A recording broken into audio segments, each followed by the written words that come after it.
Last দুটো ভিডিওসে আমরা আমাদের ওয়ার্কশিটকে ফরম্যাট করার বিভিন্ন টেকনিক্স শিখেছি। টেকনিক্সগুলোকে আরও এফিশিয়েন্ট ও ফাস্টার অ্যাপ্লাই করার জন্য মাইক্রোসফট এক্সেলে রয়েছে একটা এক্সাইটিং লিটল টুল। টুলটার নাম হলো দ্য ফরম্যাট পেইন্টার, এবং আমরা যদি আমাদের হোম ট্যাবে ক্লিপবোর্ড গ্রুপটা লোকেট করি আমরা খুঁজে পাবো এই অ্যামেজিং টুলটা। সো ফরম্যাট পেইন্টার কীভাবে কাজ করে আমরা এখন প্র্যাকটিক্যালি দেখে নেব। আমরা ডিসাইড করছি যে ম্যানেজারদের নামগুলোকে একটু ডিফারেন্ট ওয়েতে ফুটিয়ে তুলব।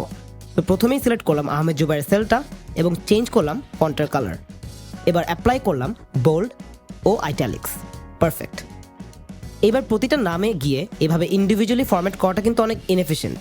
ইনস্টেড আহমেদ জুবাইরের সেলটা সিলেক্ট করে আমরা যাব ফরম্যাট টুলটাতে। টুলটা সিলেক্ট করলেই দেখো আমাদের কার্সারের পাশে চলে আসছে একটা paint brush, which means format পেইন্টারটা এখন এঙ্গেজড। এবার কার্সারটা দিয়ে নিচে সব ম্যানেজারদের নামগুলো সিলেক্ট করলাম এবং ড্র্যাগ করে ছেড়ে দিলে দেখো সেম ফরম্যাটিং অ্যাপ্লাই হয়ে গেল অনেক ইজিলি। অ্যামেজিং। ফরম্যাট পেইন্টার দিয়ে আরও লম্বা কাজকে অটোমেট করে দেওয়া যায়। ফর এক্সাম্পল আমরা এবার রো 4 ও 5 সিলেক্ট করে বর্ডার টুলের সাহায্যে রিমুভ করে দিব আমাদের বর্ডার্স। এবার রো 5টা সিলেক্ট করে বদলে দিব রোটার colour from white to ash. এখন আমাদের প্রথম দুটো রো কনভার্টেড হয়ে গিয়েছে একটা ব্যান্ডেড রোতে। ব্যান্ডেড রোজ মানে হচ্ছে অল্টারনেটিং কালার্সের রোজ, যেমন একটা হোয়াইট ও একটা অ্যাশ।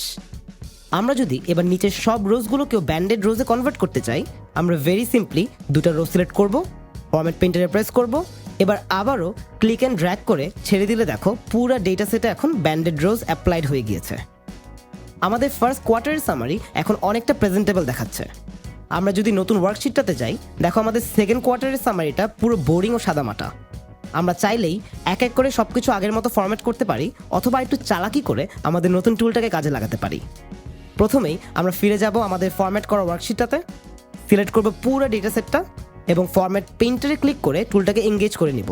টুল এঙ্গেজ থাকা অবস্থায় আমরা সেকেন্ড কোয়ার্টার লেখা ওয়ার্কশিটটাতে ক্লিক করব এবং বিলিভ ইট অর নট আমরা যদি একেবারে প্রথম A1 সেলে গিয়ে জাস্ট একটা ক্লিক করি দেখো বোরিং ডেটা সেটটা এক ক্লিকে পাল্টে গিয়ে প্রেজেন্টেবল হয়ে গেল। তো জাস্ট চিন্তা করো ফরম্যাট পেইন্টার টুলটা আসলে কত বেশি পাওয়ারফুল অ্যান্ড অ্যামেজিং। ফাইনালি আমরা যদি আমাদের অ্যাপ্লাইড ফরম্যাটিংগুলোকে রিমুভ করতে চাই আমরা ভেরি ইজিলি আমাদের ডিজায়ার্ড সেলগুলো সিলেক্ট করব এবং ডান পাশের এডিটিং গ্রুপটাতে গিয়ে এই ক্লিয়ার টুলটা প্রেস করব। প্রেস করার সাথে সাথেই আমরা দেখতে পাচ্ছি ক্লিয়ার ফরম্যাটস লেখা একটা অপশন। এই অপশনটা সিলেক্ট করলে আমাদের সিলেক্টেড সেলগুলো থেকে আমাদের ফরম্যাটস ইজিলি রিমুভড হয়ে যাবে।